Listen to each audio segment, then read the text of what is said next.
DJ सरवन राज, शाहनगर बस्ती, Lakhisarai. DJ सरवन बाबू, शाहनगर बस्ती, लखीसराय।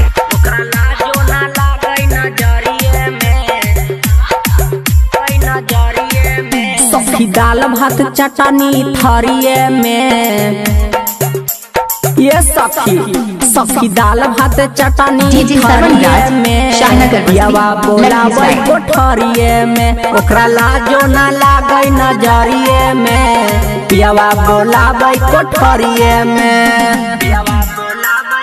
डीजे सरवन राज, शाहनगर बस्ती, लखीसराय।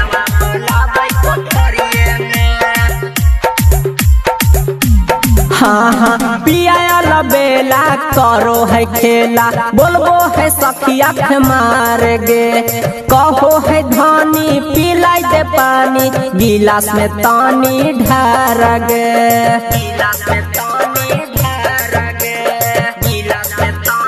हे सखी पिया बेला करो है खेला, बोलबो है सखी आँख मार गे, कहो है धानी पिलाई दे पानी, गिलास में तानी ढार गे। कहे सटल रहबो तोरा सड़िया में, हाँ कहे सटल रहबो तोरा सड़िया में, पियावा बोलाबै कोठरिया में, ओकरा लाजो ना लागे नजरिया में, पियावा बोलाबै कोठरिया में। डीजे सरवन राज, शाहनगर बस्ती, लखीसराय।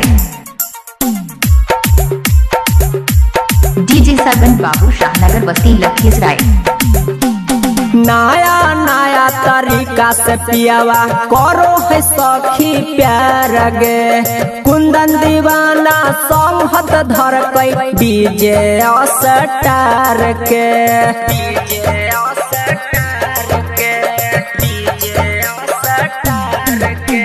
नया नया तरीका से पियावा करो है सखी प्यार गे, राजेश रसीला सॉन्ग हत धर कई डीजे स्टार के, कहे डाले दे तेल धनी गड़िया में, हाँ कहे डाले दे तेल धनी गड़िया में, पियावा बोलाबै कोठरिया में, ओकरा लाजो ना लागे नजरिया में, पियावा बोलाबै कोठरिया में। डीजे सरवन बाबू, शाहनगर बस्ती, लखीसराय।